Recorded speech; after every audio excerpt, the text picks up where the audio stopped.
Hello my friends, and welcome to another exciting episode of Tech Tuesday. I'm your guest host, Fatima Haynes, and today we're going green. Have you ever wandered through the forest and come across potentially some poison ivy or delicious berries that you wanted to eat, but you weren't sure if you should? Or maybe you're not an outdoorsy person and you've been, strolling along a sidewalk and you came across some pretty flowers and wanted to know the name of them right then and there.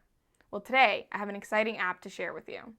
We will also continue celebrating Black History Month by highlighting living legends that have paved the way in science and technology. So, without further ado, let's get into it.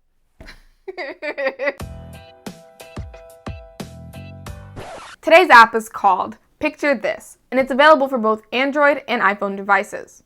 I've had the app now for about 6 months, and it's been amazing. It's really helped me to not kill my plants. The app has two main functions, identifying and diagnosing plants. But underneath them, there's a wide array of other functions. Using this app is pretty simple.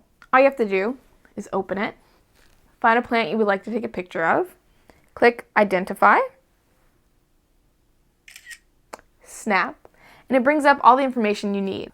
This comes up as the Chinese money plant, as its common name, and its botanical name is Pilea, and some other part that I don't know how to say. Pilea peperomides.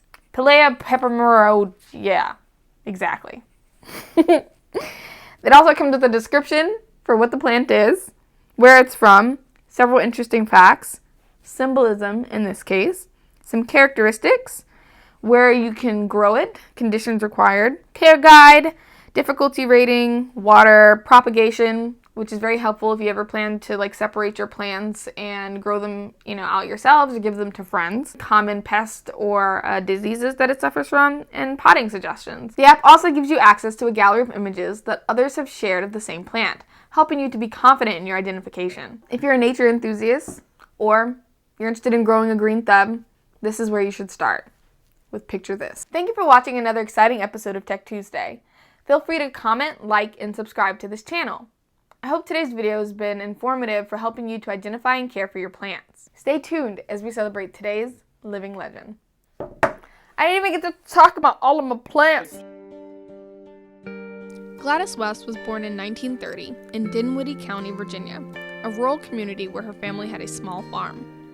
There, surrounded by sharecroppers, farmers, and tobacco factory workers, she decided early on that staying and working in rural Virginia was not the future she pictured for herself.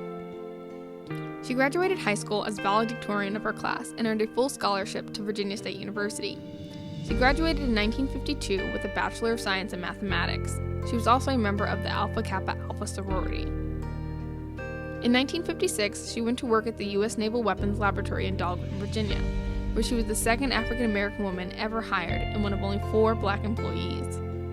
She worked in both data collection and processing, conducting calculations based on satellite data and helping the computers refine and correct their programming.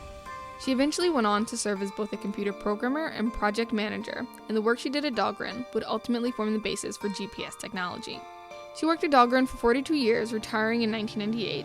Along with working, she had raised 3 children with her husband, Ira West, also a mathematician, and they had 7 grandchildren. After retirement, she never stopped learning.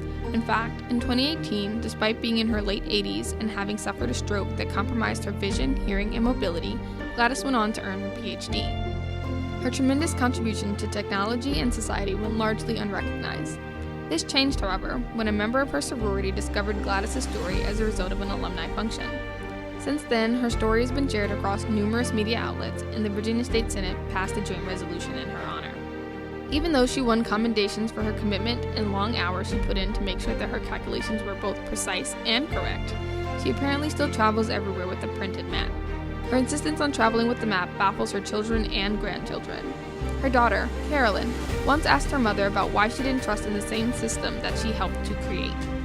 Gladys simply put, like any true mathematician, that she couldn't trust that the current data points weren't outdated or incorrect, and thus Gladys West always travels with a map, plotting her own way forward in life. Today we celebrate you, Gladys West, and thank you for your contributions to science and technology.